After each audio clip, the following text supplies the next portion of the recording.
Foundation Archive. Night Shift.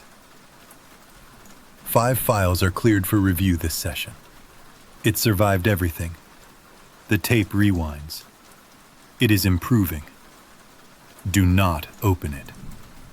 It never eats. Lights low. Playback begins now. The subject spoke through a ruined throat, and then it moved against the personnel in the room with it. The attending researcher withdrew. The transcript ends there. What the entity said, and what it appeared to do to the individual beside it, are recorded plainly in the log that follows. A prior containment breach is documented later in this file. The subject appeared to assault the body of assigned personnel within the interview chamber, following moments in which staff had struggled to obtain audible speech from the entity. Prior to the incident, the attending researcher had instructed the assigned D class to advance the microphone closer to the subject's mouth, its vocalizations having been rendered incomprehensible by apparent damage to the throat. The D class complied only reluctantly, remarking on the visible condition of the subject's throat and expressing the belief that further audio capture would be impossible. This objection was cut short. The recorded log notes the sudden gasping and screaming of the D class, followed by the subject producing an intelligible fragment in which it referred to unspecified parties as, quote, disgusting, end quote. The attending researcher is noted in the log to have withdrawn from the room at this point, after which the log terminates. Appended to the interview record is a supplementary document cataloging containment breaches attributable to the subject.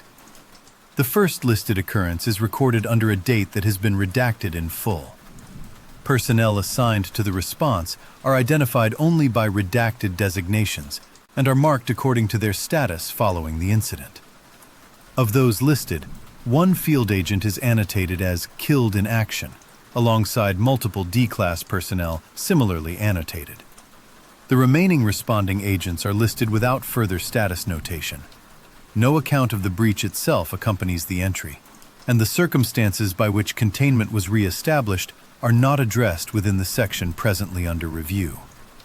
The second occurrence, its date obscured within the ledger, is recorded as having been handled by 2 field agents, a doctor, and a small complement of Class D personnel.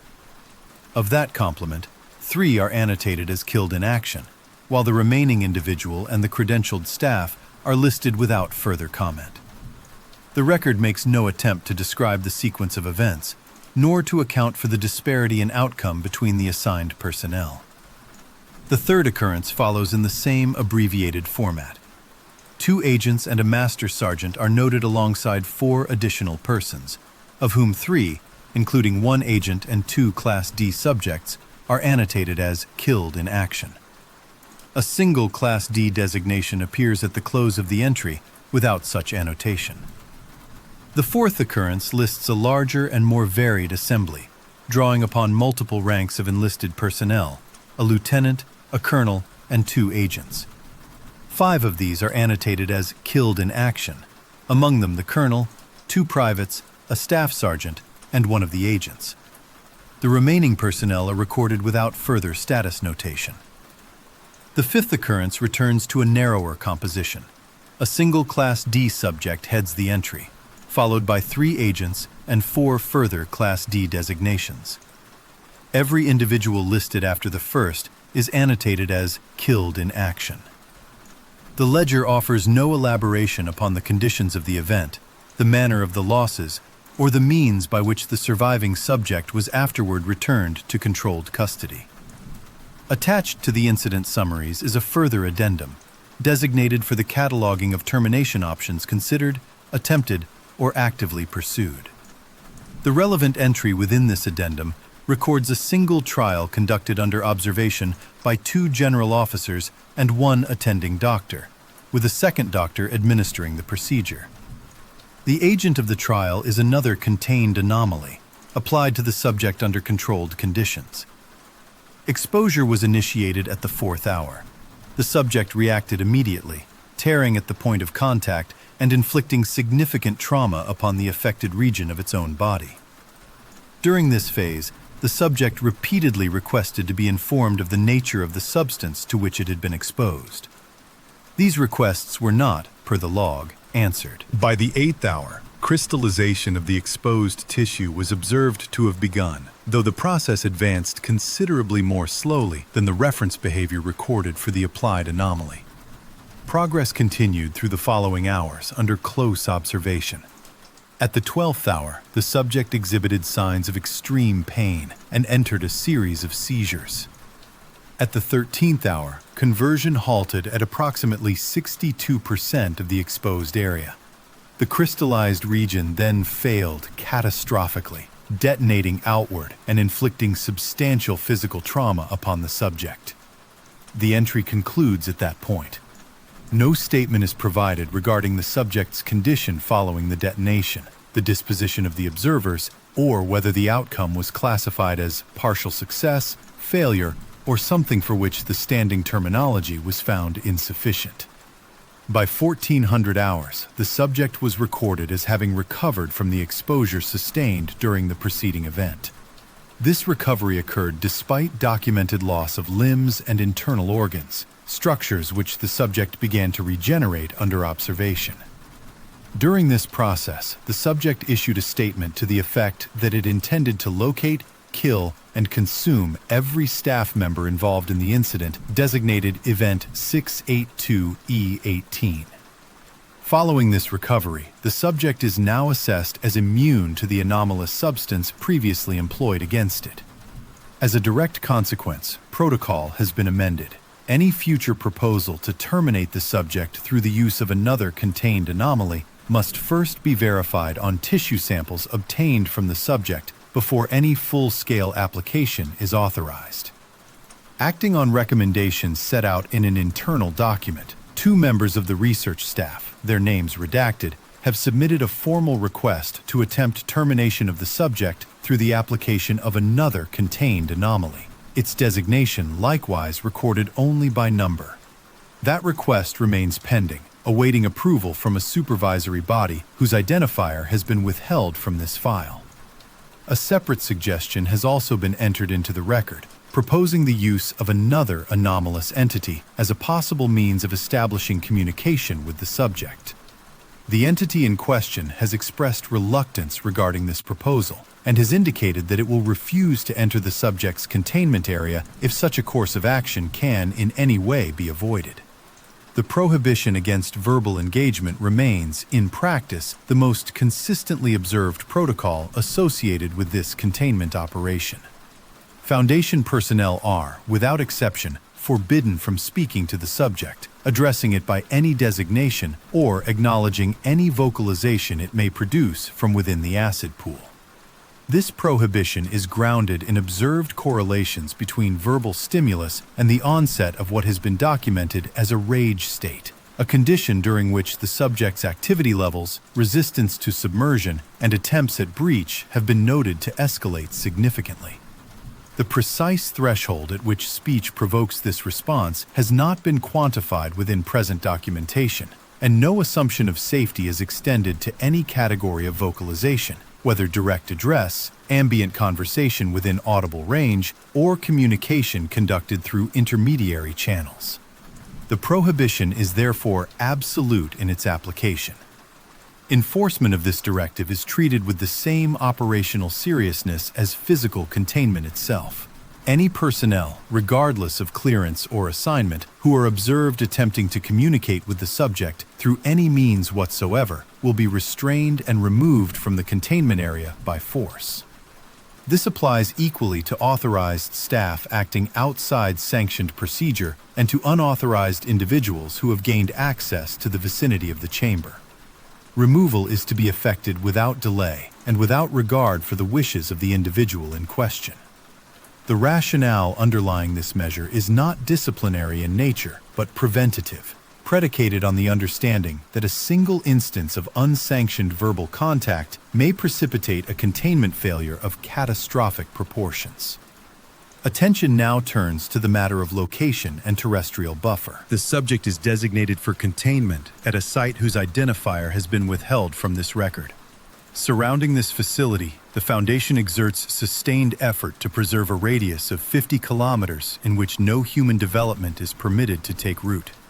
Roads, dwellings, agricultural installations, and other markers of civilian occupation are to be discouraged, redirected, or otherwise excluded from this perimeter through the full application of available institutional resources. The rationale for so extensive a cordon is implicit in the nature of the entity itself and requires no elaboration here. The description of the subject may be summarized as follows. It is a large creature of vaguely reptilian appearance, of origin unknown to the Foundation at this time. No prior taxonomic placement has been identified, and its provenance remains a matter of open inquiry.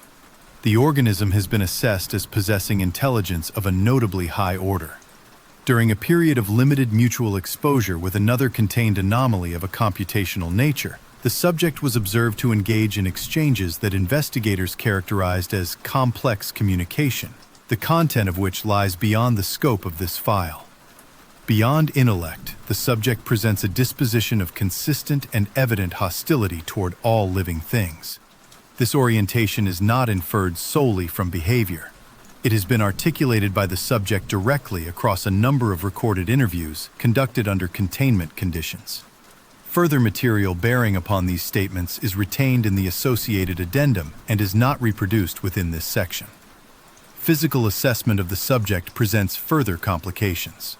SCP-682 has consistently been observed to possess extremely high strength, speed, and reflexes, although the exact levels of these attributes vary in accordance with its current form. No stable baseline has been established, as the subject appears to adjust its physical parameters in response to conditions that remain incompletely understood. The body of SCP-682 grows and changes with considerable rapidity. It is capable of increasing or decreasing in overall size as it consumes or sheds material, and this process appears to be a continuous feature of its existence rather than a response to any single stimulus. The subject derives energy from anything it ingests, without apparent regard for whether the ingested material is organic or inorganic in nature. Digestion is understood to be assisted by a set of filtering gills situated within the interior of SCP-682's nostrils. These structures are capable of removing usable matter from any liquid solution to which the subject is exposed. This mechanism is regarded as directly relevant to the containment methodology, as it enables the subject to draw sustenance from, and thereby continuously regenerate within, the acid in which it is contained. The regenerative capabilities and general resilience of SCP-682 are described in the record as staggering. The subject has been observed to remain capable of coordinated movement and of articulate speech, while as much as 87% of its physical body has been either destroyed or rendered into a rotted state. No upper threshold for this tolerance has, at present, been reliably identified. In the event of containment breach, standard protocol dictates that the subject be tracked and recaptured through the coordinated deployment of all available mobile task forces. No team of fewer than 7 members is cleared to engage the entity under any circumstances. As of the most recent internal audit, the total number of attempted breaches has reached 17, of which 6 are classified as successful. Further operational data pertaining to these incidents is retained in a separate addendum and is not reproduced here. A supplementary document, designated as an addendum to this file, preserves a partial transcript of a recorded audio session. The recording is retained within Foundation archives and is available to cleared personnel through internal channels. The transcript resumes at a timestamp approximately 21 minutes and 52 seconds into the log. The attending researcher, whose name is withheld, poses a direct question to the subject regarding its earlier killing of an unspecified group of farmers. The subject offers no verbal response. The researcher issues a warning, indicating that failure to respond will result in the subject's removal from the current attempt and its return to prior containment measures. The subject then produces vocalization, though the recording renders it incomprehensible to review personnel. The researcher requests clarification and is observed on the log motioning to move the microphone closer to the subject. A second vocalization follows. It, too, remains incomprehensible. The transcript terminates at this point. No further verbal exchange from this session has been cleared for inclusion within the primary containment file. A former head of state addresses an unseen audience while fresh lacerations open across his face and his left arm parts cleanly at the elbow. He continues speaking, unaware or unwilling to acknowledge the damage. He laughs. The recording that captures this event was recovered under circumstances documented later in this file. He says there is no hope. At timestamp 18 minutes and 2 seconds, the subject addresses the unseen audience with a statement concerning a first rising and a subsequent consumption. He describes the observation of circles that are not circles, and refers to billions of dead souls held within a form of containment. He speaks of unravelers having eaten the moral fabric of a country, and of hearts having been rendered into filth. He identifies himself as originating from a kingdom situated at a level above the human, and questions what such an origin yields. He answers his own inquiry with a reference to a smile that condemns an entire nation. At 18 minutes and 43 seconds, the subject states that there is no hope. At 18 minutes and 59 seconds, applause is audible from an unseen source. At 19 minutes and 15 seconds, the subject recoils in a manner consistent with the sudden onset of severe pain. Additional lacerations manifest across the exposed ocular region, and further punctures appear across the forehead and the temples. The remaining portion of the left arm is observed to have been cleanly divided. At 19 minutes and 59 seconds, the subject resumes speech, indicating that further consensus has demonstrated that a majority of the national population continues to harbor hatred. He then refers, in sequence, to being eaten whole by a void, and to the emptiness, the sadness, the blackness, and the darkness. Laughter follows. At 20 minutes and 30 seconds, the laughter persists until the signal degrades into static. Description continued.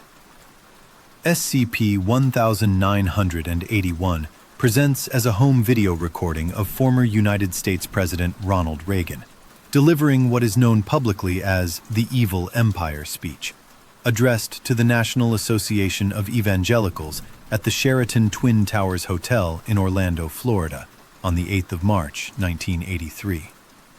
For the initial minute and 10 seconds of the recording, the address proceeds in a manner consistent with existing historical documentation.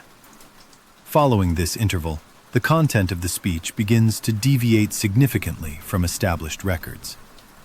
The deviation intensifies progressively, and by later portions of the recording, the address bears no discernible resemblance to any speech verifiably delivered by the subject during his lifetime. At approximately the 5-minute mark, visible trauma begins to manifest upon the person of the speaker. Multiple incisions, lacerations, and penetration wounds are observed appearing slowly across the body of the subject throughout the remainder of the recording. No corresponding instrument, hand, or source of injury is visible within the frame at any point. Despite sustaining bodily harm that would, under ordinary physiological conditions, incapacitate a subject and prohibit further vocalization, the recorded figure continues to deliver the altered address without interruption. This continuation persists until one of two terminal conditions is met. Either the vocal apparatus of the subject is compromised beyond the capacity for speech, or the recording itself degrades into visual and auditory static at the timestamp of 22 minutes and 34 seconds. No recording extends beyond this point. Subsequent testing has established that SCP-1981 does not repeat. Upon rewinding the cassette and initiating playback a second time, the figure of Reagan will deliver an entirely new address, frequently diverging in radical fashion from any speech previously documented. Recorded subject matter has included, without limitation, the practice of torture, the molestation of minors, and forms of ritual sacrifice. The nature and source of the address remains undetermined at this time. The injuries sustained by the figure of REAGAN during the course of these recordings likewise vary between viewings. Documented instances of trauma include impalement, genital mutilation, and further injuries, the specifics of which have been redacted from this file at the discretion of the Containment Committee. In no observed instance does the pattern of injury correspond to any preceding recording, nor does the delivery of the address appear to be interrupted by the trauma inflicted. In approximately 1 in every 7 viewings of SCP-1981, an additional anomaly has been noted. On these occasions, a single member of the assembled press detail present within the recorded footage will have been replaced by a figure clothed in black robes and wearing a conical hood, obscuring the features entirely. This entity has been designated SCP-1981-1 for the purposes of ongoing documentation. The position occupied by SCP-1981-1 within the press detail appears to be selected at random and does not correspond to any identifiable individual removed from the original footage. The significance of the appearance of SCP-1981-1 and its relationship to the broader phenomenon is at present unknown. The content of the addresses delivered by the subject during each playback is, in the majority of instances, incoherent. The speeches lack any discernible thematic structure and are largely composed of nonsensical anecdotes and rambling parables, delivered in a cadence consistent with the original speaker's public manner. Despite this general absence of coherence, isolated passages have been observed in which specific reference is made to events which the original speaker could not reasonably have known of or predicted at the time the source footage was produced. Documented examples include allusions to the terrorist attacks of September the 11th, the outcome of the 2008 Russian elections, and one further event, the details of which have been redacted from this file. In consideration of this predictive quality, considerable time and personnel resources have been allocated to the verbatim transcription of the speech delivered during every recorded playback. Attempts to duplicate the anomaly through the transfer of its contents onto a comparable Betamax tape have consistently failed to produce further anomalous behavior. However, cameras positioned to record the television screen upon which the object is broadcast have proven capable of capturing individual playbacks in a stable and reviewable form. Accordingly, all observations conducted upon the object are required to be recorded using the camcorder provided within the containment chamber, and the resulting footage submitted for subsequent review to the project supervisor, whose identity remains redacted within general documentation. It should be noted that years of accumulated exposure to ambient magnetic interference have contributed to a marked degradation of the signal quality inherent to the object. This deterioration compounds an already considerable difficulty faced by review personnel, as the extraction of coherent or meaningful information from any given playback session has grown progressively less reliable over time. Auditory and visual artifacts frequently obscure portions of the recorded material, and the fidelity of the transmission cannot be expected to improve through any conservation measure currently available to the containment team. A further consideration bearing upon the review process concerns the nature of the imagery itself. The mutilations sustained by the depicted subject during the course of each recorded event have been characterized by qualified reviewing personnel as extremely disturbing in both their manner and their persistence. This characterization is not offered lightly, and it has been formally incorporated into standing containment documentation as a matter of operational welfare rather than descriptive interest. Accordingly, it is recommended that any personnel who, following a playback session, report symptoms of squeamishness, nausea, acute unease, or comparable somatic and psychological distress, promptly present themselves at the on-site psychiatry facility. There, they are to undergo a Level 3 evaluation conducted by qualified staff. Compliance with this recommendation is regarded as a standard component of responsible engagement with the object, and personnel are reminded that such evaluations carry no adverse implication regarding their continued suitability for assignment within the project.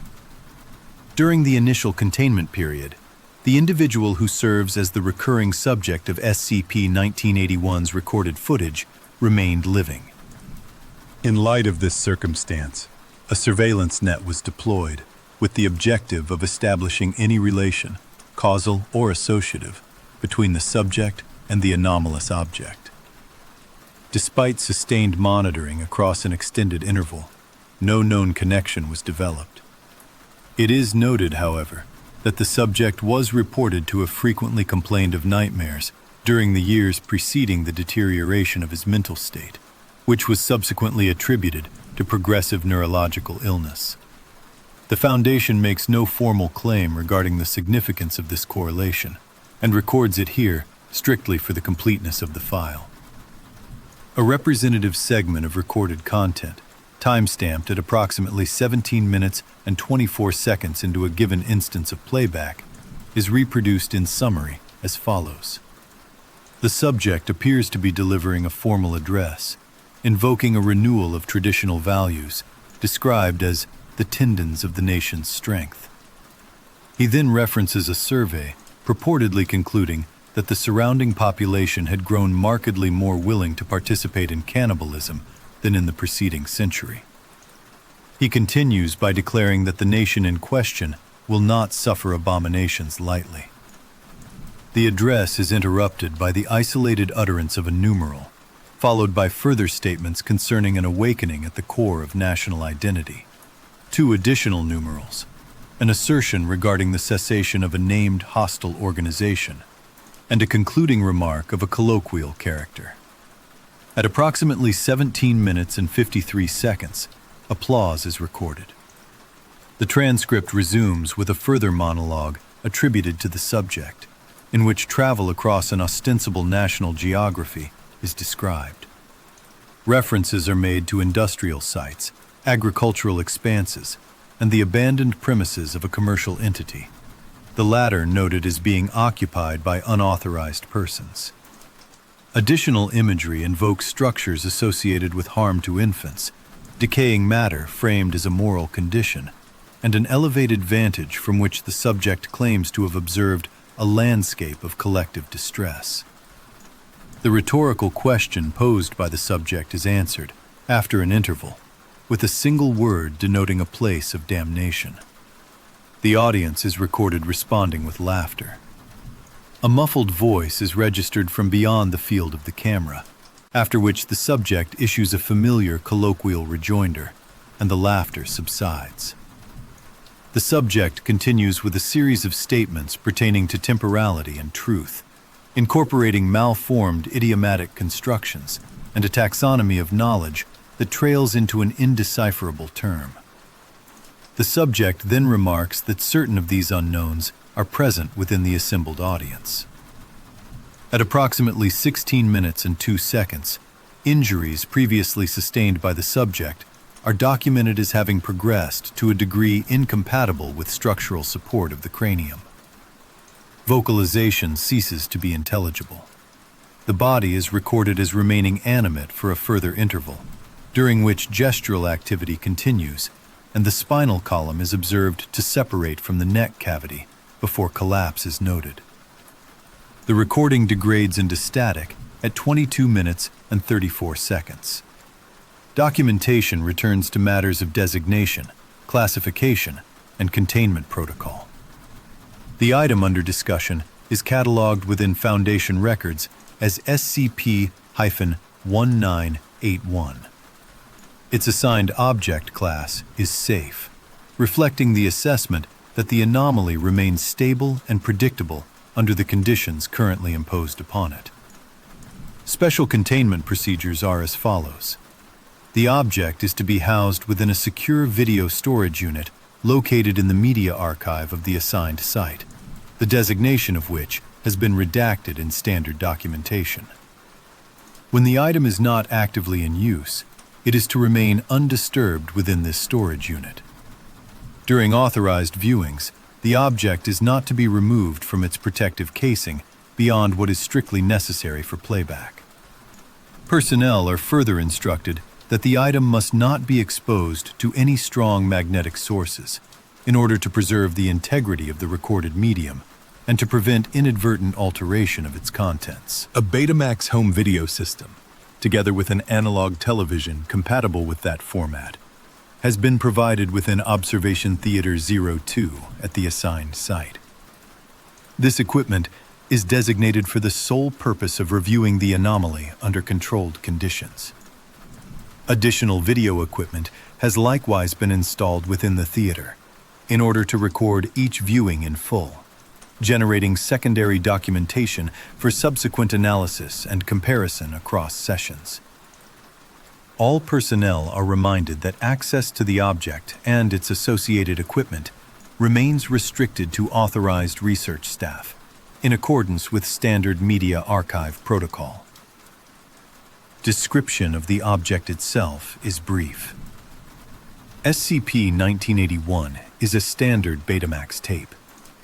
On its adhesive label, the phrase "RONALD Reagan cut up while talking" has been written by hand in felt-tip pen. The misspelling of the former president's name is preserved from the original inscription and has been noted in all official documentation.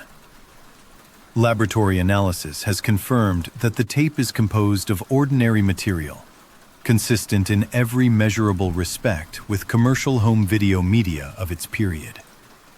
Serial numbers recovered from the cassette housing correspond with home cassette tapes produced in September of 1980. The recovery circumstances of SCP-1981 are as follows. The object was initially encountered by a filing clerk employed at the Ronald Reagan Presidential Library in 1991. Upon viewing the contents of the tape, the clerk alerted local police, expressing the intent to locate the tape's creator in order to press obscenity charges. A low-level police investigation was subsequently conducted. At this stage, the Foundation was alerted to the matter and moved to secure SCP-1981. Class A amnestics were administered to relevant parties before further notification could take place, including notification of an individual whose identity has been redacted from the present file. Follow-up investigation of the Presidential Library's records was carried out by Foundation personnel. This examination failed to yield any leads regarding the origin of SCP-1981, its method of deposit within the archive, or the identity of the individual responsible for its inscription and labeling. It rolls a basketball toward the subject. The ball taps them. They cry out, and it withdraws.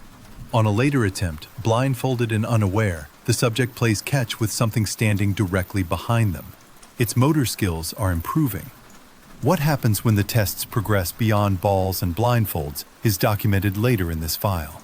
The subject was struck, lightly, by a basketball rolled toward them by SCP-5031. The impact drew a small cry from the subject, who moved away from the anomaly.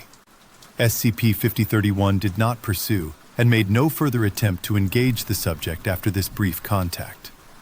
A subsequent trial was conducted after SCP-5031 had been fed until sated. A Class D subject was blindfolded, introduced into the enclosure, and instructed to sit upon the floor and roll a basketball forward. The subject was further instructed to wait until the ball returned, and then to roll it away again. For several minutes, the subject and SCP-5031 successfully rolled the ball back and forth between them in this manner. SCP-5031 eventually abandoned the activity and approached the subject directly. In accordance with established safety protocol, the subject removed their blindfold, thereby terminating the activity. A further trial was conducted, again with SCP-5031 fed until sated. A Class D subject was introduced to the enclosure and instructed to toss a tennis ball against the wall, allow it to ricochet past them, and then catch it, repeating the motion. SCP-5031 positioned itself behind the subject and successfully engaged in a game of catch, mimicking the subject's action of permitting the ball to ricochet against the wall before retrieval. A brief afterword appended to the record notes only that SCP-5031's motor skills appear to be rapidly improving. The next round of testing is dated the 16th of May, 2018, and is summarized under the heading of Symbol Trials. In preparation, 5 liquid crystal displays were fitted into the wall of SCP-5031's enclosure. Each display was paired with a lit button beneath it, and beneath each button, a food dispenser was installed. The arrangement was intended to permit structured interaction between the anomaly and the presented symbols, with reward delivered through the associated dispensers upon appropriate engagement. The item's designation is SCP-5031. Its object class is listed as Keter. Under current special containment procedures, SCP-5031 is to be contained within an airtight iron cell located at Biosite 59. The structural integrity of this cell must be inspected for imperfections on a bi-weekly basis. Beyond these inspections, no further interaction with the anomaly is deemed necessary. It should be noted that the file itself has been flagged for review. A notice appended to the document indicates that the record has been marked for possible methodological issues. Personnel are advised that the information contained within is subject to change and may contain inaccuracies. The nature of these methodological concerns is not elaborated upon at this point in the record, and the source of the flag remains outside the scope of the present entry. What follows in the document proper is presented against this caveat, with the understanding that observations, procedures, and conclusions drawn within the file may be subject to later revision. The containment arrangement itself is notable for its minimalism. The specification of an airtight iron cell, coupled with the instruction that no interaction beyond routine structural inspection is required, suggests a posture of passive containment.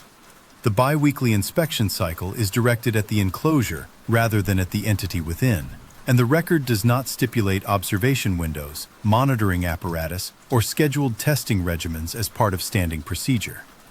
This departure from more elaborate containment protocols associated with comparable Keter-class entities is presented without commentary in the procedural section, though it should be read in conjunction with the review notice appended to the file. No description of the anomaly's morphology, behavior, or provenance is provided in the header material of the document. The reader is directed onward into the body of the file, where the historical record of engagement with SCP-5031 is set out in sequence. The framing established here, one of a flagged and provisional document describing an entity held under conditions of near total isolation, is to be borne in mind throughout the sections that follow. The document continues with a marginal note appended to the file, apparently by the researcher assuming stewardship of the anomaly. The tone shifts markedly from the preceding clinical entries. The author writes that they have no idea who authored the original containment procedures, but that there is a great deal they would like to say to that person. They register their objection plainly, stating that they are not a fan of abandoning a living creature inside a metal box for 10 years, no matter how pragmatic such a measure may be considered. The note expresses a certain incredulity that such arrangements were treated as normative only a decade prior. The author poses a rhetorical question to the reader of the file, asking whether they have ever heard something scream from behind 10 inches of iron for hours on end. In an aside that reads as gallows humor turned inward, the author notes that when they undertake their redraft of the file, they should be reminded to add anomalous resistance to hoarseness somewhere within the description of the entity. The passage then turns to a request directed at an unnamed colleague, phrased with the familiarity of internal correspondence. The author asks whether the recipient could work their magic and get the boys to retrofit the containment cube with an aperture and a security vestibule. The stated purpose is straightforward. The author wishes to run a series of tests that require exposing SCP-5031 to certain stimuli. The nature of those stimuli is not enumerated at this point in the record, and the file offers no elaboration on what the researcher hoped to observe, or on what expectations they held regarding the entity's response to any form of external contact after so protracted an interval of isolation. Immediately following this marginal note, the document proceeds to a dated entry. The date given is the 8th of March, 2018. The heading that follows introduces a summary of the first round of tests, designated as pertaining to sound. The nature of the aperture, the vestibule, and the stimuli themselves is left, for the moment, to the sections that follow. The foreword to this round of tests notes that speakers were installed within the containment vestibule, through which various albums of natural ambience and popular music were played to the subject. The subject's propensity for sustained vocalization proved a convenient instrument by which to measure its stress levels. A baseline was established whereby 100% represented its typical screaming, in both volume and duration, over a period of 48 hours, while 0% represented the absence of screaming altogether. The selections and their measured stress responses are recorded as follows. Morning Forest Ambience produced a stress level of 43%. Seaside Paradise Ambience produced a stress level of 48%. Deep Grotto Ambience produced a stress level of 62%.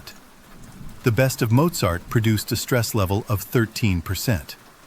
The Best of Enya produced a stress level of 18%. The Best of Ben Folds produced a stress level of 6%. The Best of Jethro Tull produced a stress level of 59%. The Best of Kiss produced a stress level of 23%. The afterword accompanying the round observes that the efficacy of music as a means of stress reduction gradually decreases over time. A playlist assembled from the subject's preferred selections was compiled to be played on shuffle within its enclosure in perpetuity. Under this arrangement, stress levels have consistently remained within a range of 15 to 25%, and the baseline has been adjusted accordingly.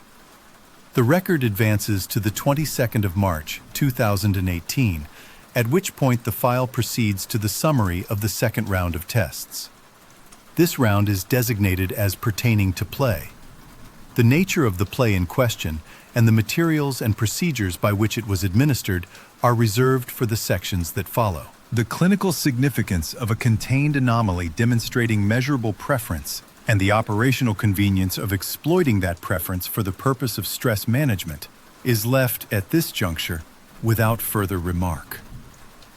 A foreword to this section notes that additional retrofitting was made to the containment chamber to facilitate observation.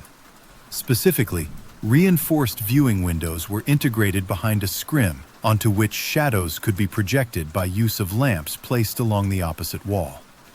In this manner, the movements of the contained entity within its enclosure could be studied at a remove, rendered as silhouette rather than direct sight.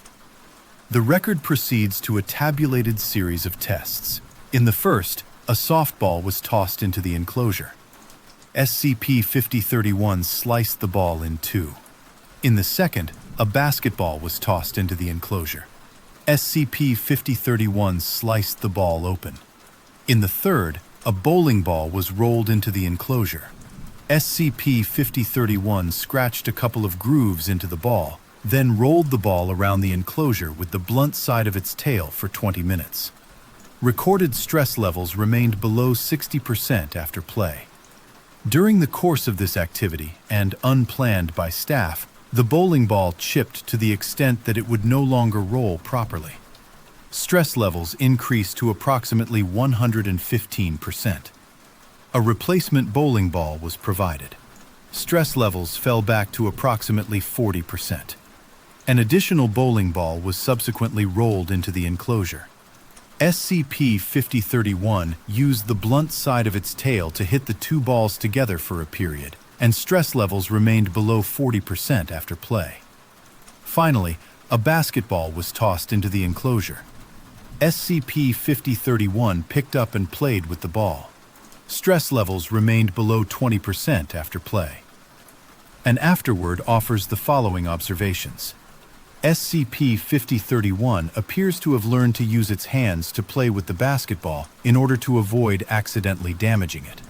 Its motor skill is assessed as comparable to that of a toddler. Despite the emergence of this manual dexterity, SCP-5031 still prefers the bowling ball for the purpose of, in the language of the report, kicking. The entry is dated the 5th of April, 2018. The record then advances to a summary of the third round of tests concerning food. The foreword to the third round of tests states that the subject was presented with a choice between two potential food sources placed at opposite ends of the enclosure. A table of results follows. When offered a human corpse or a pig carcass, the subject selected the pig carcass. When offered a pig carcass or a chicken carcass, the subject again selected the pig carcass. When offered a pig carcass or a rotisserie chicken, the subject selected the rotisserie chicken. When offered a chicken carcass or a rotisserie chicken, the subject selected the rotisserie chicken. When offered a live chicken or a rotisserie chicken, the subject selected the rotisserie chicken. When offered a roasted turkey or a rotisserie chicken, the subject selected neither and is presumed to have been sated. The afterword notes that, while the subject does not strictly require sustenance, regular feeding has produced a marked decrease in its average stress levels. Stress reduction appears to scale in proportion to the quality of food provided. It is further noted that the subject prefers to use its tail to pry and cut meat into bite-sized portions, rather than tearing at the meat with its teeth or hands. The next entry is dated the 12th of April, 2018, and is designated a summary of the fourth round of tests concerning coexistence. In the first test, the subject was fed until sated. A live subject, a common chicken, was then introduced to the enclosure. The recorded result states that the subject observed the introduced animal from a distance for several minutes, and then rolled a bowling ball toward it at high speed. The introduced animal was killed instantly. The subject's stress levels rose immediately and drastically. In the second test, all bowling balls were removed from the enclosure. The subject was again fed until sated, and a live subject, once more a common chicken, was introduced to the enclosure. The first test in this series employed two stations. The first screen displayed the image of a rock.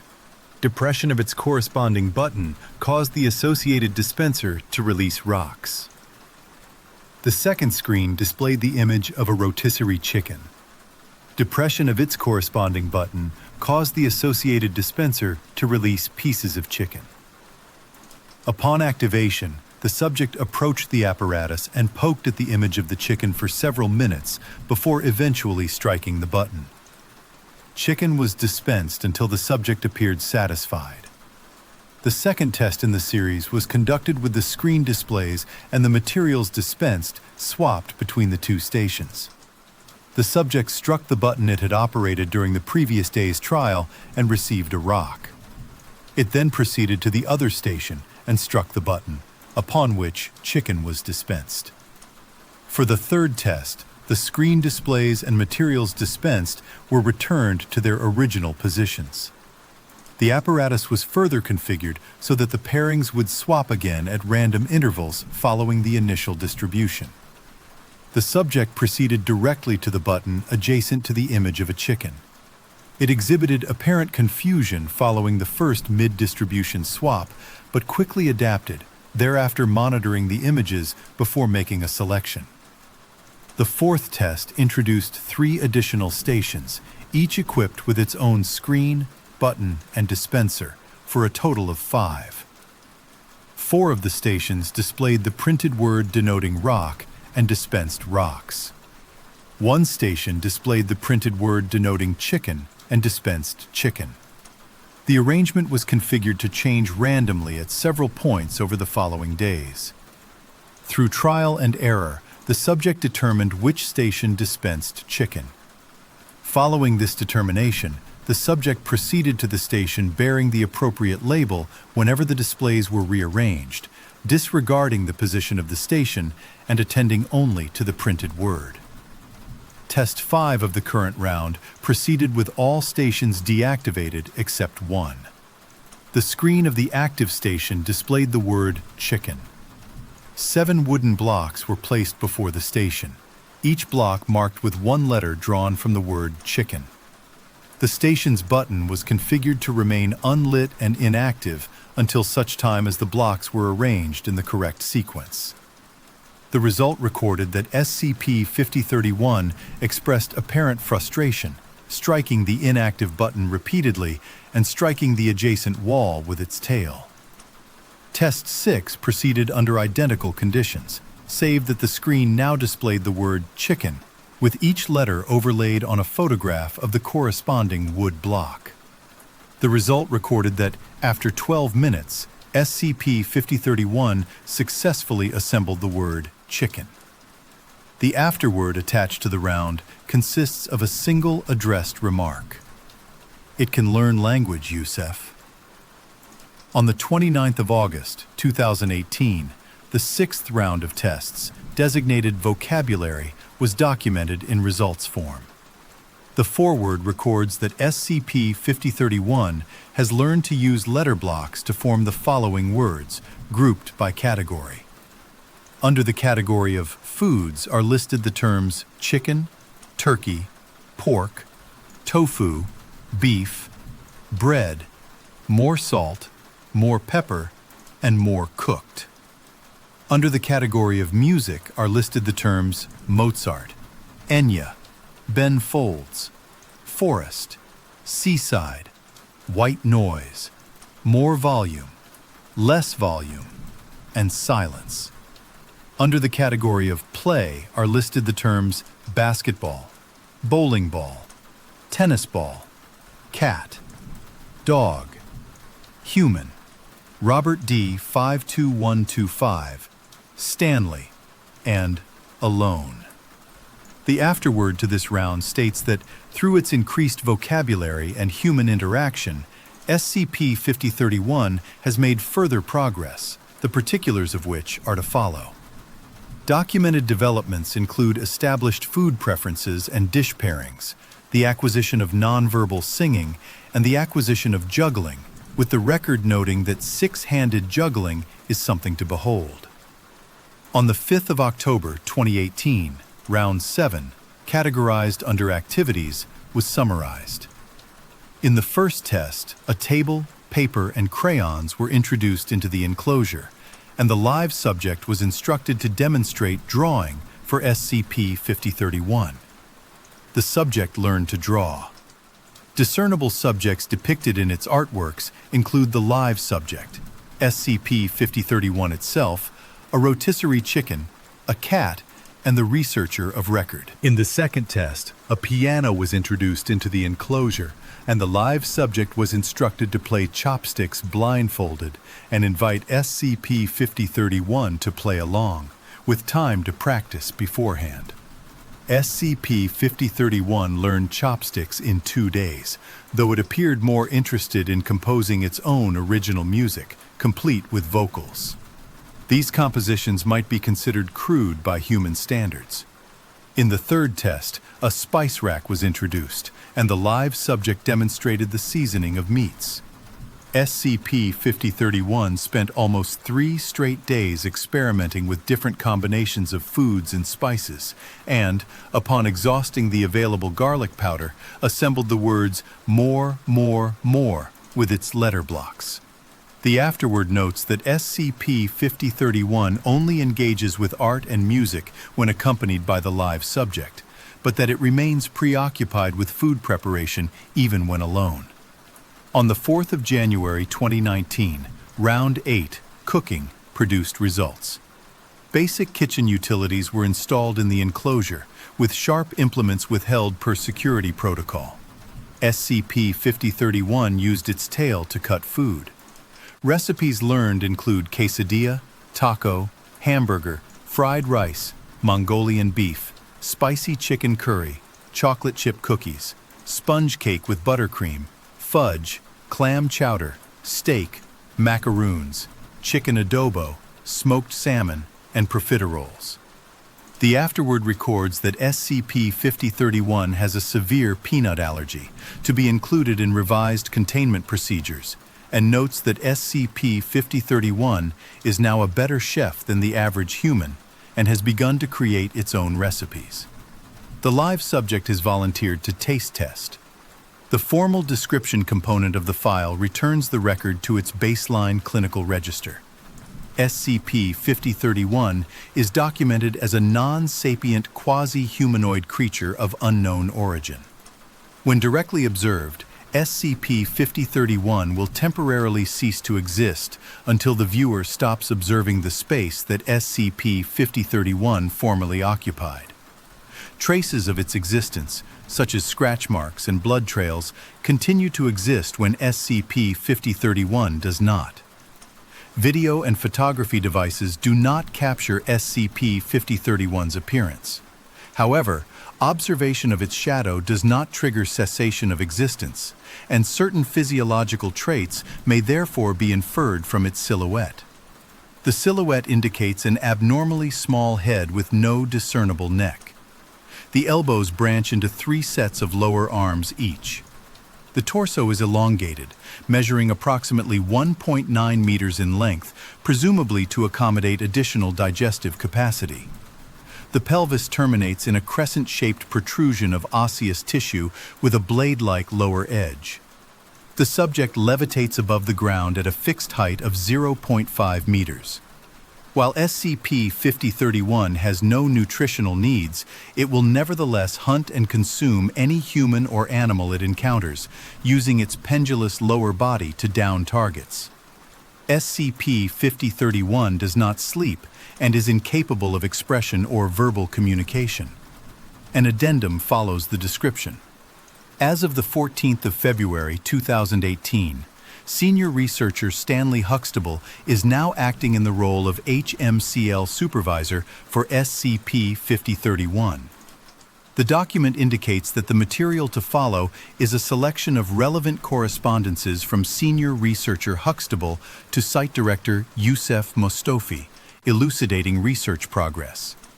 The first entry is dated the 14th of February 2018 and is filed under the heading Initial Impressions. Here, the source excerpt available for this section terminates, the remainder of the correspondence log continuing beyond the boundary of the present record. The clinical file rests at the threshold of Senior Researcher Huxtable's opening remarks, its subsequent progress notes reserved for further examination. A person steps across the threshold of an unremarkable wooden door and is no longer in the room they entered. What waits on the other side is documented as an alternate reality, one severe enough that assigned personnel must be unmarried, childless, and screened for obedience before approach. The nature of Procedure 220 Calabasas is addressed later in this file. The terminal issued its warning as the operator entered credentials a second time, 60 seconds ticking against the possibility of armed retrieval. If you wish to continue, please re-enter your user authentication now. The system logged the attempt, rejected it, and demanded correction. Warning: incorrect authentication. You have 60 seconds to enter the correct user authentication, or security personnel will be summoned to your location. A second attempt failed. A third was accepted. The system then prompted for a project-specific personal identification number, received it, and requested a retinal scan. Incorrect orientation, it stated. Please align the pupils of your eyes with the guidelines indicated on the secondary screen and try again. Compliance was recorded. The time and date of your access to this file has been logged and reported to the Records and Information Security Administration, known internally as RISA.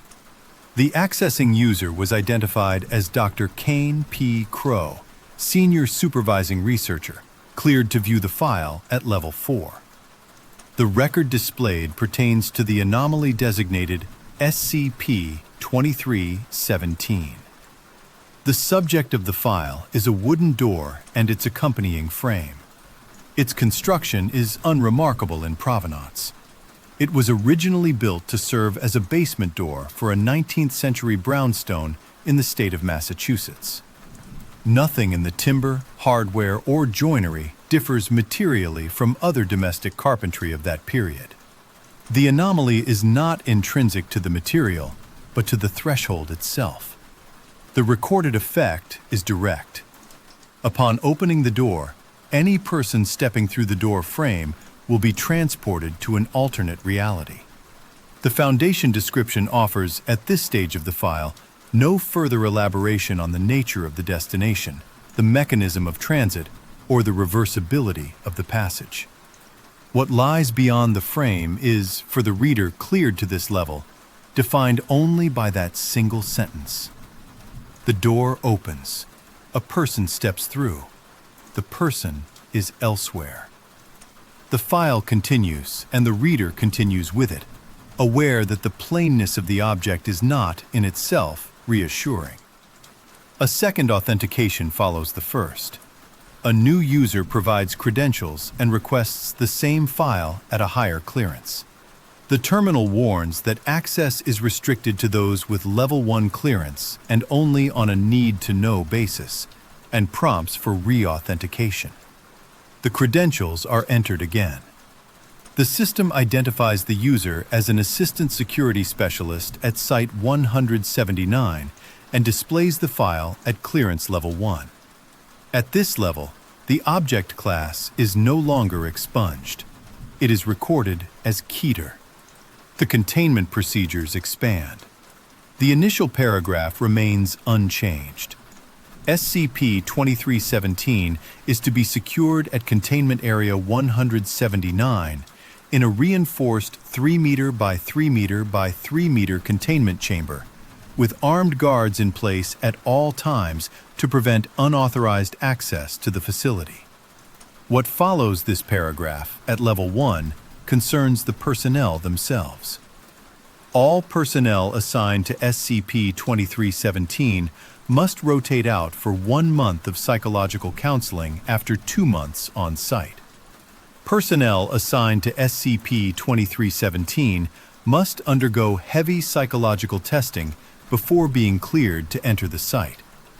Individuals must score at least 72 points on the Milgram Obedience Examination, be unmarried, have no offspring, and express nothing less than total loyalty to the Foundation. The criteria are noted without commentary.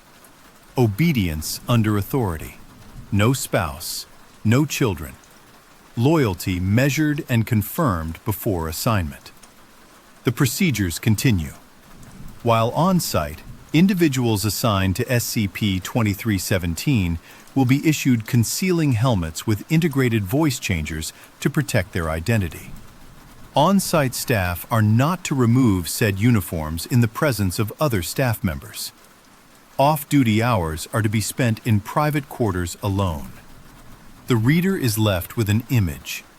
A facility staffed by anonymous figures who cannot show their faces to one another, cannot be recognized by voice, and cannot congregate outside their duties. A door, contained in a reinforced chamber, guarded around the clock, and tended by personnel whose selection prioritizes obedience and isolation. The plainness of the earlier description has been overwritten.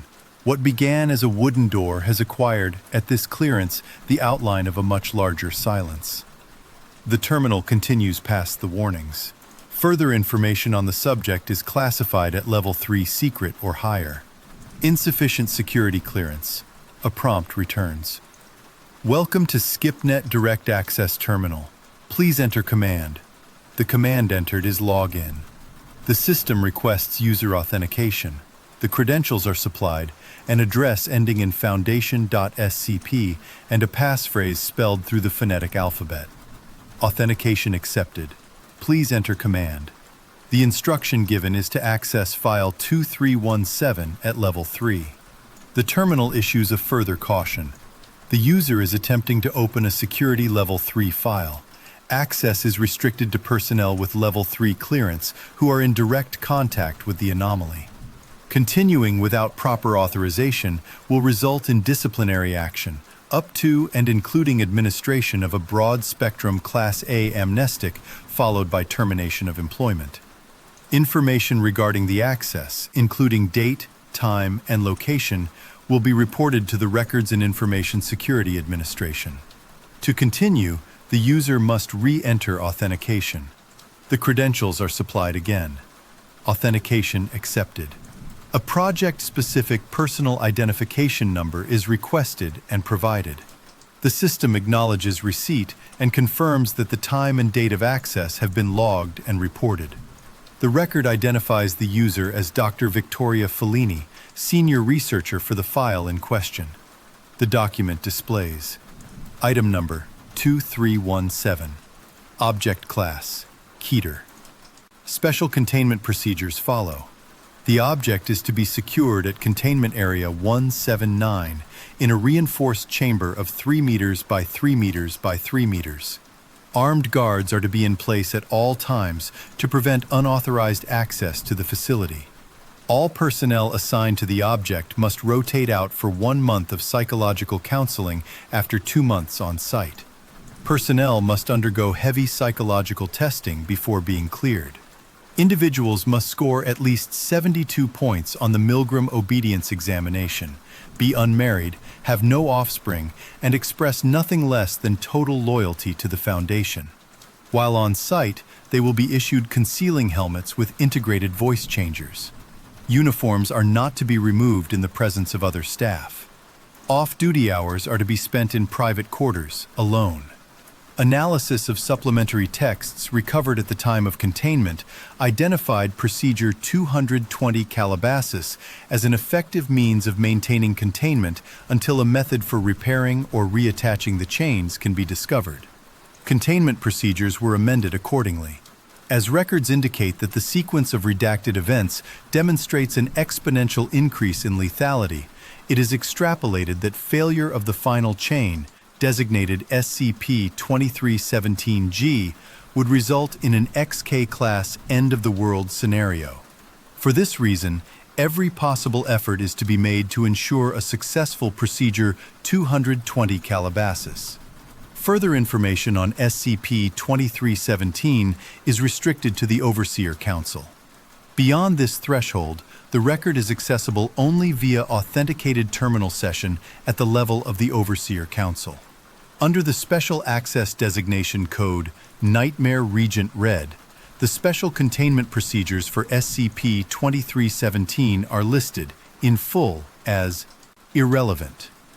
SCP-2317 is described as a primeval entity, its true name intentionally redacted, and referenced only by title as the Devourer of Worlds. The Arakesh Codex records that it was captured and imprisoned by Arakeshan mystics in the 2nd millennium before the Common Era. According to the relevant passage, an army was led into a realm beyond the clouds, where 7 cunning chains were crafted from the bones of a bride of the Devourer, and the entity was bound within a pearl beneath a mirror of salt in a realm under the sea. The gates to that far country were ordered sealed forever. It is not clear how a 19th century occult society came to reopen those gates, nor why. What is documented is that the damage to the first 4 chains was accidental, and that the society in question bankrupted itself repeatedly in failed attempts at repair before the item passed into Foundation custody. Projections indicate that final containment failure will occur within the next century, with a mean time to failure calculated at approximately 30 years. All efforts to repair or replace the chains have failed. All efforts to rediscover the original method have proven fruitless. Assignment protocols require that 1 Class D personnel, drawn exclusively from the pool of convicted murderers, be allocated to SCP-2317 on a monthly basis for the express purpose of executing Procedure 220 Calabasas. Throughout the duration of the procedure, no fewer than 1 staff member holding Security Clearance 3/2317 must maintain uninterrupted camera surveillance. Upon conclusion of the procedure, all participating Class D personnel are required to return to their assigned holding cells.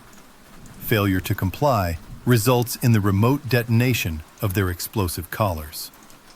SCP-2317 itself is documented as a wooden door and accompanying frame, originally fabricated in the 19th century to serve as the basement door of a Massachusetts brownstone.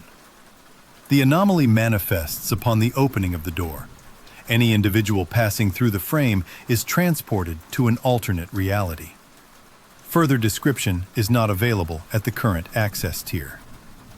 At this point in the record, the terminal reports that additional information regarding SCP-2317 is classified at Security Level 2, designated Restricted or higher, and that the accessing operator possesses insufficient security clearance. The interface returns to the SCIPnet Direct Access Terminal and requests a command.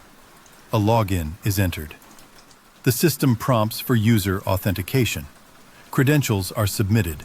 Authentication is accepted, and the operator issues the command to access file 2317 at Level 2. The terminal responds with a standard advisory, noting that the requested file is restricted to personnel holding Level 2 security clearance and further limited to those with a demonstrated need to know arising from direct contact with SCP-2317. The operator is informed that the date, time, and location of access will be reported to the Records and Information Security Administration. Re-authentication is required to proceed. The first attempt is rejected on the basis of incorrect authentication. A second attempt succeeds. The access event is formally logged and forwarded to Records and Information Security Administration. The file that follows identifies the item as SCP-2317, Object Class Keter. Under Special Containment Procedures at this clearance tier, SCP-2317 is to be secured at Containment Area 179 within a reinforced containment chamber measuring 3 meters on each side. Armed guards are stationed at all times to prevent unauthorized access to the facility. Personnel assigned to SCP-2317 are subject to strict rotation. Following 2 months of on-site duty, staff must rotate out for 1 month of psychological counseling. Prior to any initial assignment, candidates undergo heavy psychological testing. Cleared individuals must score no less than 72 points on the Milgram Obedience Examination, must be unmarried, must have no offspring, and must express nothing less than total loyalty to the Foundation. While on site, all assigned individuals are issued concealing helmets fitted with integrated voice changers, intended to protect the identity of each staff member. On-site personnel are not to remove said uniforms in the presence of other staff. Off-duty hours are to be spent alone within private quarters. One Class D subject, drawn from those with a background as a convicted murderer, is to be assigned to SCP-2317 each month for the purposes of carrying out Procedure 220 Calabasas. During the procedure, at least one staff member holding security clearance 3/2317 must monitor the process at all times. Following completion, all Class D personnel are required to return to their holding cells. Failure to comply will result in the detonation of explosive collars. SCP-2317 itself is a wooden door and frame, originally constructed as a basement door for a 19th century Massachusetts brownstone. Upon the door being opened, any person stepping through the frame is transported to an alternate reality. Exploration of this reality, designated SCP-2317 Prime, remains limited. The area directly accessible through the door is a salt pan several kilometers in radius. Positioned approximately 10 meters directly in front of SCP-2317 is a circle of 7 pillars, designated SCP-2317-A through SCP-2317-G, arranged in a 10-meter diameter formation. Each pillar measures approximately 1 meter in diameter and 7 meters in height.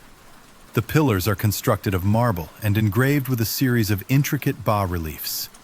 The art style of these engravings does not correspond to that of any known modern, historic, or prehistoric civilization. Addendum 1. Documents.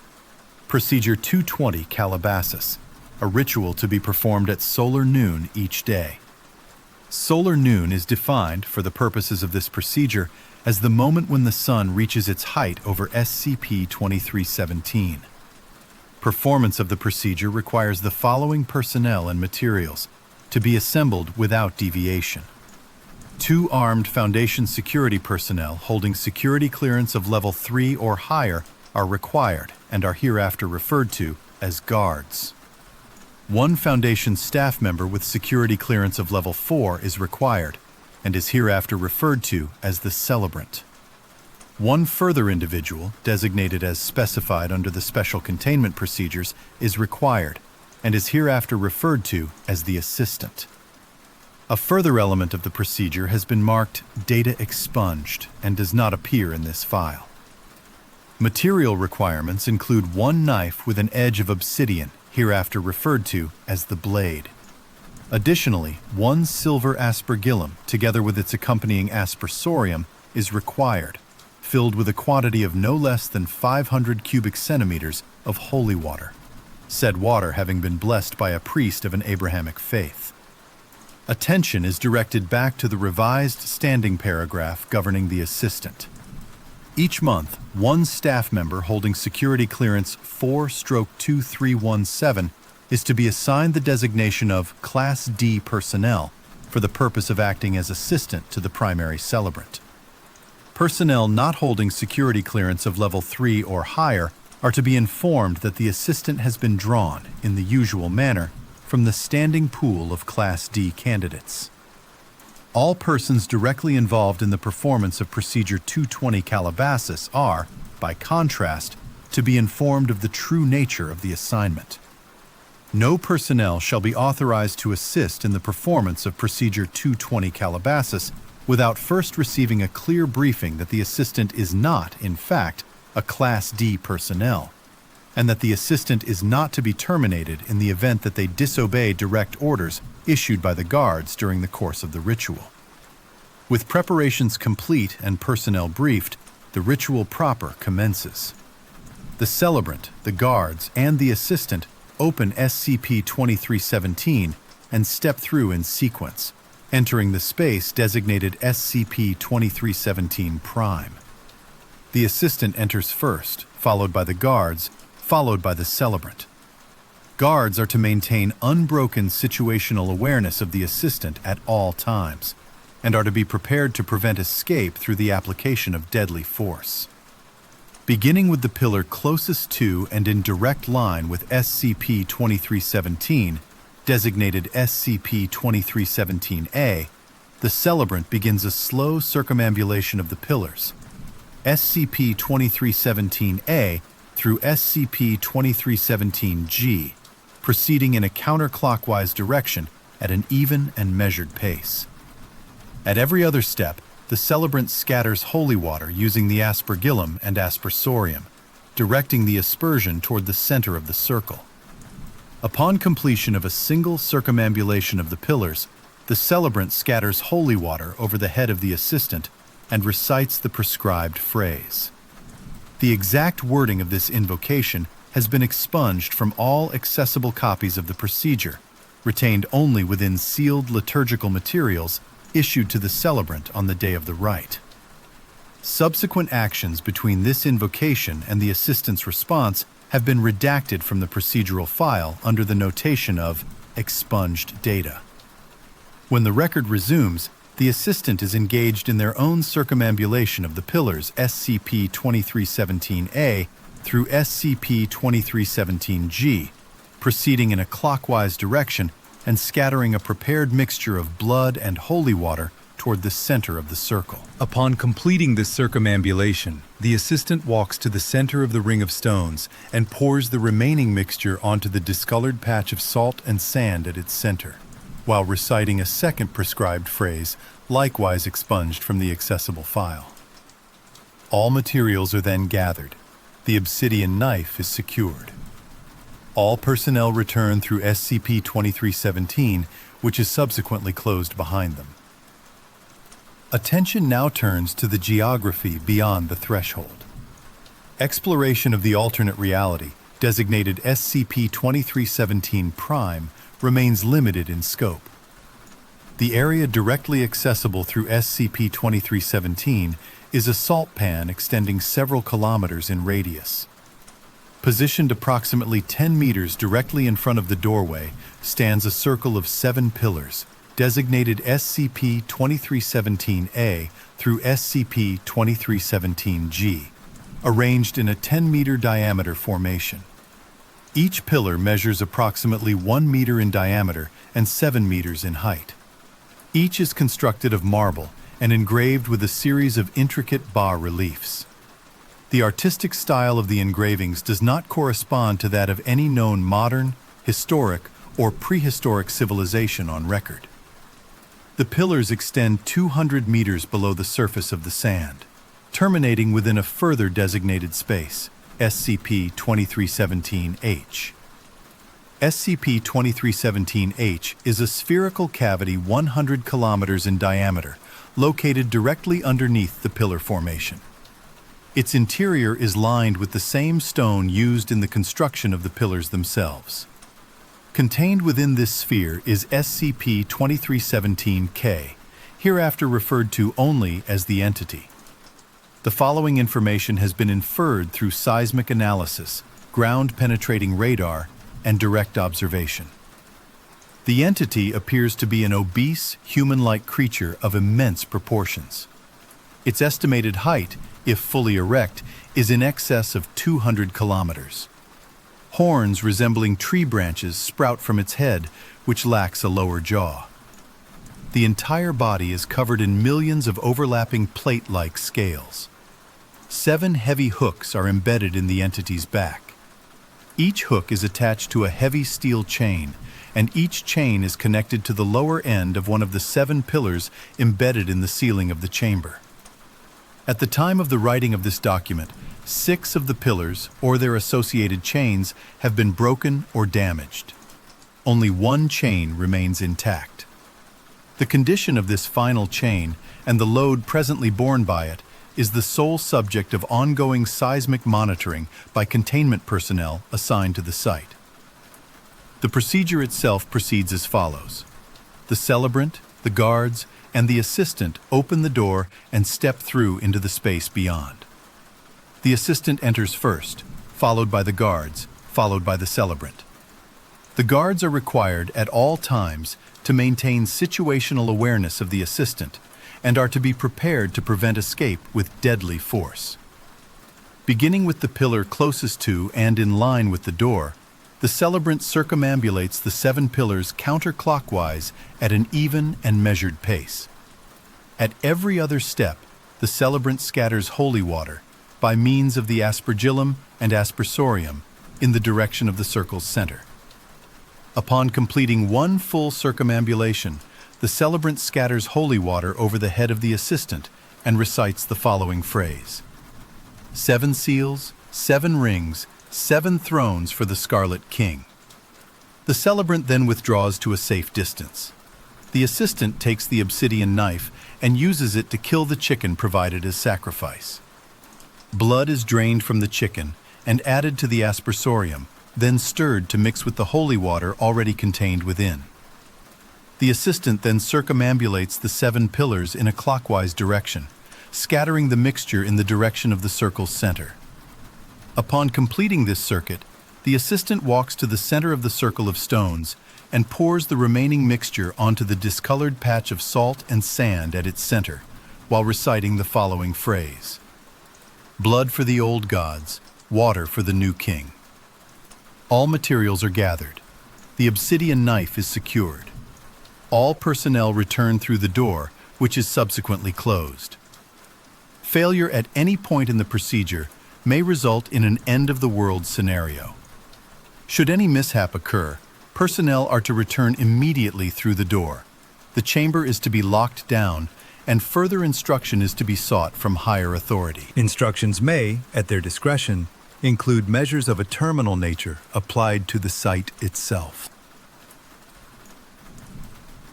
It watches from across the table while a man eats, and something about its stillness makes his hands shake.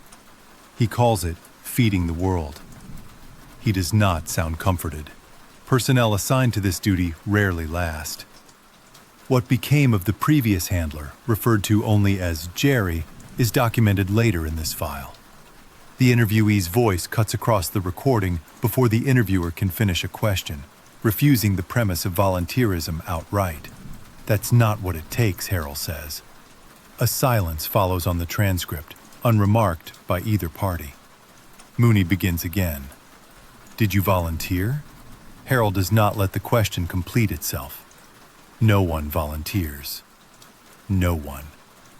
I was put into this position nearly instantly after Jerry turned himself into an ornament. Didn't even get the chance.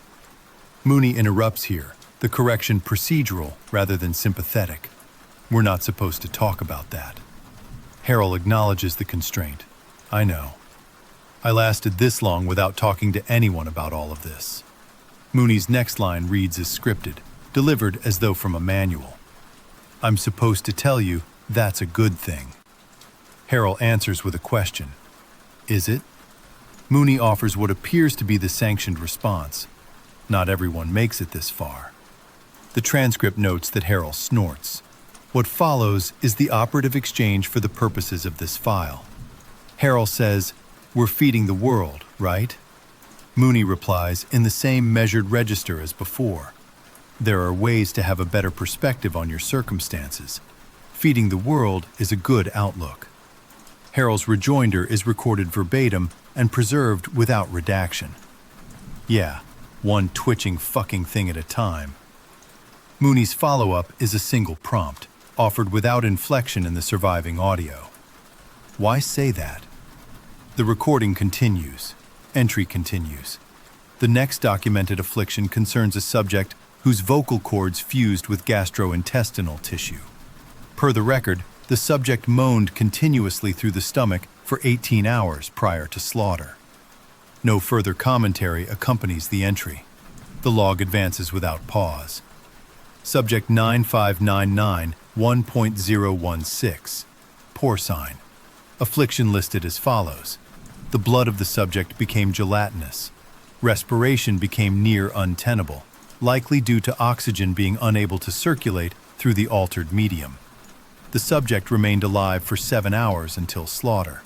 The interval is noted without elaboration. Subject 9599 1.019. Bovine. Affliction. The subject developed cyclopia over a period of 59 hours. Upon completion of the change, fusing of the skull left the subject with brain damage. Slaughtered after 12 days. The document offers no assessment of the interval between onset and disposition, only the numbers. Subject 9599 1.022. Avian. Affliction.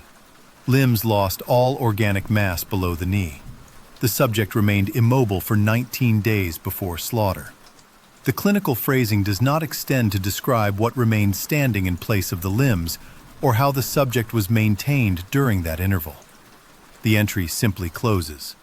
Subject 9599 1.023. Avian. The record proceeds to the next designation without transition, as though the cataloger had settled into a rhythm. Each entry occupies the same structure: a number, a species, an affliction, a duration, a slaughter. The recording, we are told, continues past this point, though the ledger itself does not vary in tone across the sequence that follows. The ledger resumes. The subject in question, an avian specimen, developed adult-sized equine teeth within its beak.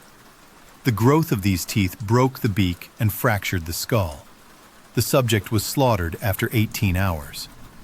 The next entry concerns a bovine specimen. Its internal musculature is recorded as having arranged itself into dense knots, described in the affliction column as resembling clenched fists. These knots contracted in sequence, one after another, at intervals of 45 minutes. The subject was slaughtered after 14 days. The following entry concerns a porcine specimen. Over a period of 5 days, the subject's skin grew rigid and calcified. By the point of slaughter, the dermis had become a thick, continuous shell. The ledger notes, without further elaboration, that the subject remained fully conscious throughout this process and responded to stimuli by way of eye movement. The entry after this concerns an avian specimen. Its legs merged into a singular trunk-like appendage. The subject moved, according to the record, via undulating muscle contractions. It was slaughtered after 5 days. The next entry concerns a bovine specimen. At this point, the pattern first suggested in the opening of this file resolves into something plainer than expected. There is no escalation of language. There is no annotation of concern. The document does not, in its own voice, register any of these outcomes as remarkable. The affliction column simply continues, one row after another, and the interval between onset and slaughter is recorded with the same evenness throughout. One entry notes an affliction in which internal organs ceased biological function but remained metabolically active. The subject displayed no vital signs, yet continued responding to stimuli for 26 days. Slaughter was carried out on day 27. The record moves on without commentary. Subject SCP-9599-1036, porcine, is documented next. In this instance, the entire circulatory system shifted outside the body, floating approximately 15 centimeters above the subject. The animal remained alive and ambulatory throughout. Slaughter was performed after 16 days. Subject SCP-9599-1037, bovine, follows. The affliction is described in a single word. The subject was inverted. Slaughter was immediate. The file then transitions to Addendum 9599.2, an interview. A note precedes the transcript, explaining that due to the nature of being stationed at SCP-9599, staff were provided access to limited psychological health care. What follows is recorded as an interview between the plant manager, Gerard Harrell, and Dr. Marley Mooney. The transcript opens with the standard log marker. Dr. Mooney speaks first. How much longer? 7 months. You've been here longer than most. That takes strength. The exchange is short and the recorded language plain. The clinician's opening question is undirected, its subject unspecified in the transcript itself. The plant manager answers with a duration. The clinician's reply acknowledges the length of his posting, relative to others assigned to the site, and characterizes his continued presence there as an act requiring strength. The transcript continues from this point. The subject resumes, stating that in his assessment, the population has grown too comfortable asking what that comfort costs. He identifies the residents of the city, and further, those who file away, in his words, another successful day without a breach. He observes that meat arrives clean in plastic, that reports receive gold stars, and that no one inquires as to what is scraped from the floor. The interviewer asks whether the subject wishes the public to be informed of the nature of his duties and how such disclosure would benefit him.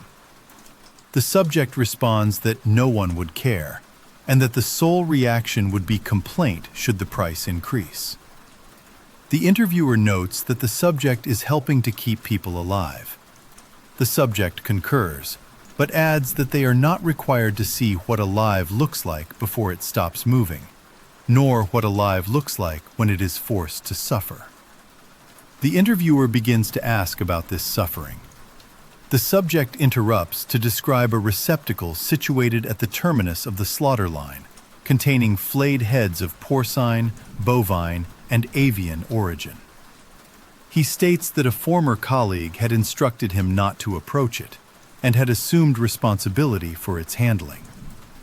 Following that colleague's resignation, the duty transferred to the subject.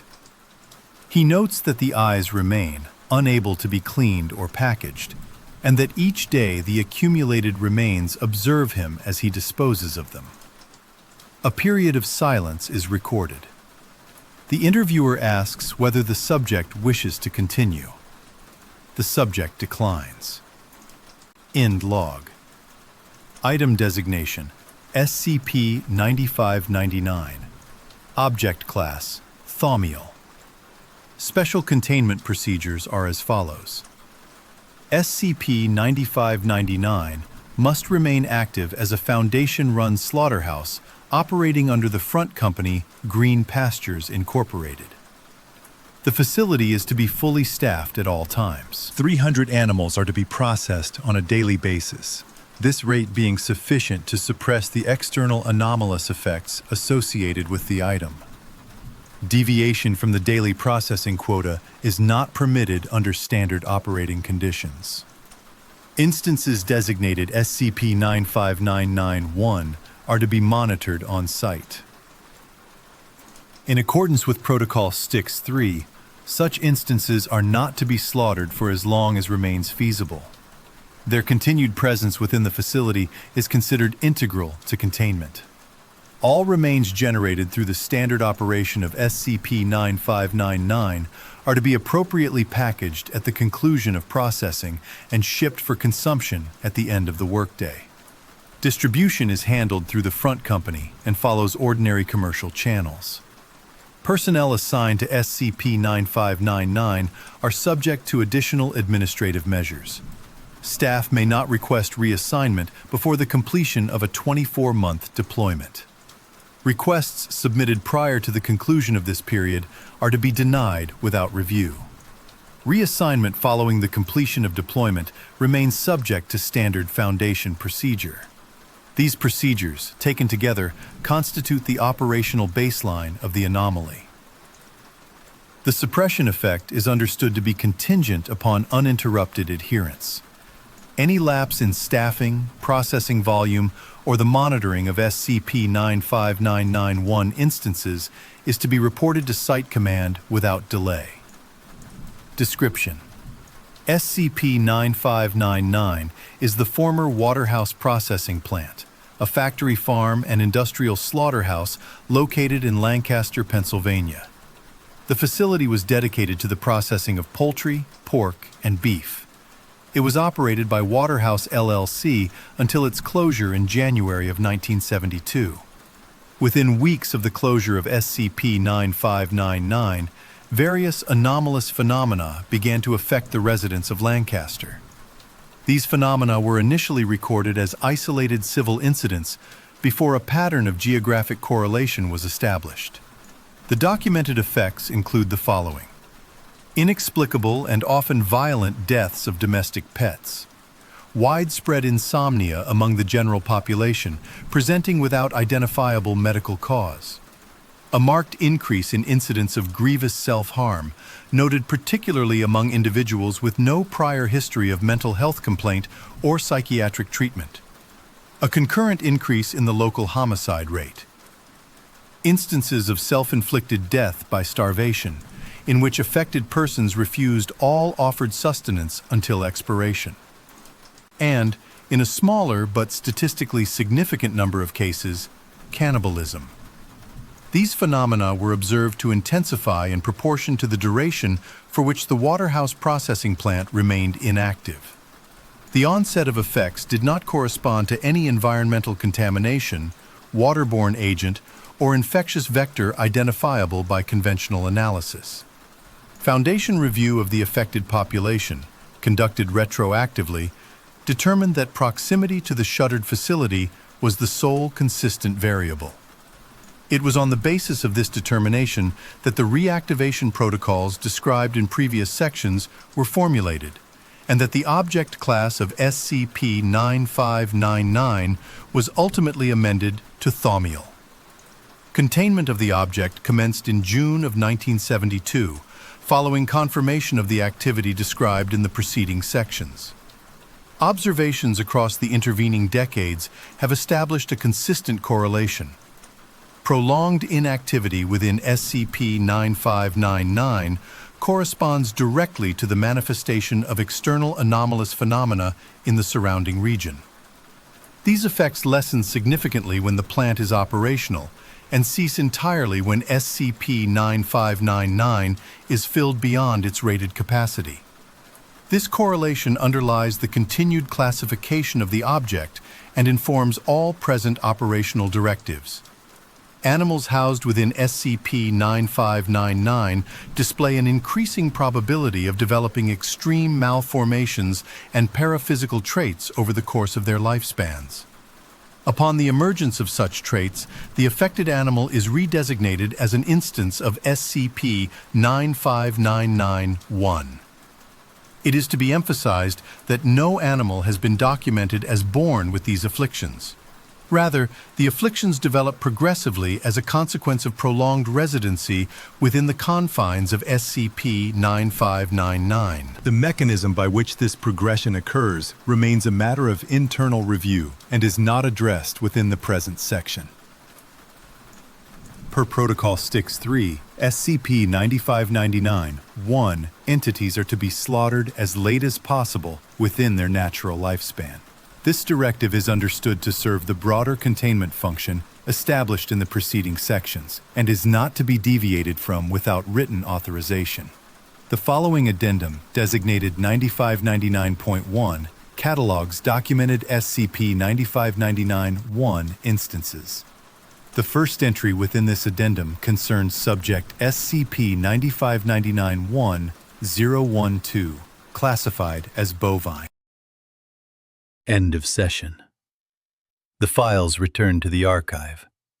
New files are declassified weekly. Secure, contain, protect.